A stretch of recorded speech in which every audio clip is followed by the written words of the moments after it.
Good afternoon students. आज हम diminishing utility जो सीमांत उपयोगिता ह्रास नियम के बारे में आपसे बात करेंगे।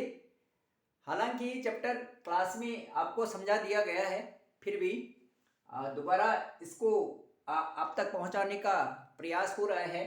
आप सभी लोग ध्यान से इसे समझिए।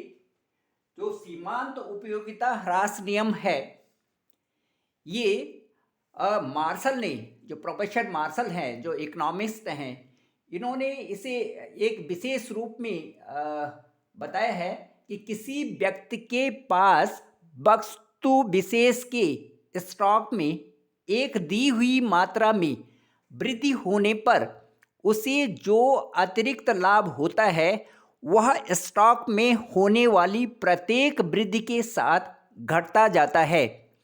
ये जो है डिमिनिशिंग यूटिलिटी सीमांत उपयोगिता ह्रास नियम की व्याख्या है। मनुष्य की आवश्यकताएं जो होती हैं वो असीमित होती हैं। ये आपको सबको पता है कि हमारी जो आवश्यकताएं होती हैं वो असीमित होती हैं और एक ही समय में हम अपनी सारी आवश्यकताओं की पूर्ति नहीं कर सकते। केवल एक विशेष आवश्यकता को हम एक विशेष समय में ही संतुष्ट करते हैं।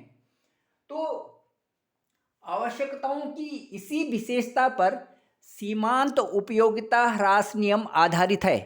इस उपरोक्त नियम की विस्तृत व्याख्या मैं आपको बताता हूं एक तालिका और एक कर्व के माध्यम से। अब देखिए, इस तालिका में हम देखेंगे ये जो ब्रेड की, जो रोटी की इकाइयां हैं, ये देखते हैं हम 1 2 3 4 5 6 7 इस तरह से ये इकाइयों में दी हुई है। तालिका में जो प्राप्त जो सीमांत यूटिलिटी है वो देखिए घटते स्तर पे पहली जो इकाई है उससे जो उपयोगिता मिल रही है दैट इज 8। दूसरी इकाई से उपयोगिता जो मिल रही है वो 7 है घटते हुए क्रम में। तीसरी इकाई से 5, चौथी से 3, पांचवी से 1, छठी से 0 और 7 से ऋणात्मक, इट इज नेगेटिव -2। ये यूटिलिटी हमने गेन किया। यूटिलिटी जो गेनिंग का प्रोसेस है दैट इज डिमिनिशिंग 8 7 5 3 1 0 एंड -2। इस तरह से ये माइनस में आ गया। यहां से 0 के बाद 6 जो यूनिट थी, 6 यूनिट थी, उसके बाद 0 और 7 यूनिट में -2। इसी तरह से देखेंगे हम जो टोटल यूटिलिटी है, टोटल यूटिलिटी फर्स्ट जो यूनिट है ब्रेड की, रोटी की, जो फर्स्ट यूनिट है उससे सीमांत उपयोगिता 8 प्राप्त हुई थी। Total utility that is 8। In second जब इकाई हमने यूज किया ब्रेड की सेकेंड इकाई, तो उससे हमने 7 7 और टोटल हो गया 15, फिर 5 टोटल 20, फिर 3 टोटल 23। उसके बाद जो फिफ्थ है उसमें एक ही यहाँ पर सीमांत इकाई एक ही प्राप्त हुई थी 24। और उसके बाद जो सिक्स्थ डिजिट है, जो सिक्स्थ है रोटी की इकाई है, उसमें जो जीरो यूटिलिटी प्राप्त हुई और वो जो है 24 जो है दैट इज 24 जो पॉइंट है, इसमें ये फुल सेटिस्फैक्शन का पॉइंट है, इट इज फुल सेटिस्फैक्शन। इसके बाद जो नेक्स्ट जो 7 है, 7 रोटी की इकाई है, उसको यूज करने पर हमारी जो है जो सीमांत उपयोगिता मार्जिनल यूटिलिटी -2 में चली गई है। और उसके बाद जो टोटल यूटिलिटी है वो 24 से -2 होकर के 24 से -2 करके 22 कुल उपयोगिता घटते हुए क्रम में दिखाई गई है। ये है मार्जिन यूटिलिटी का प्रिंसिपल ऑफ मार्जिनल यूटिलिटी। जो ये नियम है वो इस तरह से ह्रास के रूप में टोटल यूटिलिटी जो अतिरिक्त लाभ, जो अतिरिक्त है, जो अतिरिक्त मात्रा इसकी हमने बढ़ाते गए, उसके साथ में जो हमारा स्टॉक में होने वाली जो वृद्धि है वो धीरे धीरे कर घटती जाती है। अब देखिए इसी को हम इस कर्व शेप में दिखाएंगे।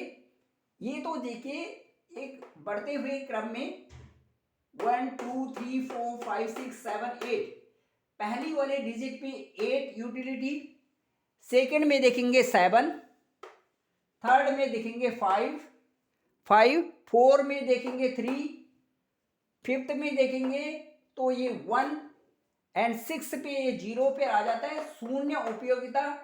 और उसके बाद यदि सेवंथ इकाई का हम यूज करते हैं सेवंथ का, तो घटते हुए क्रम में वो -2, ये ऋणात्मक यूटिलिटी है, ऋणात्मक यूटिलिटी।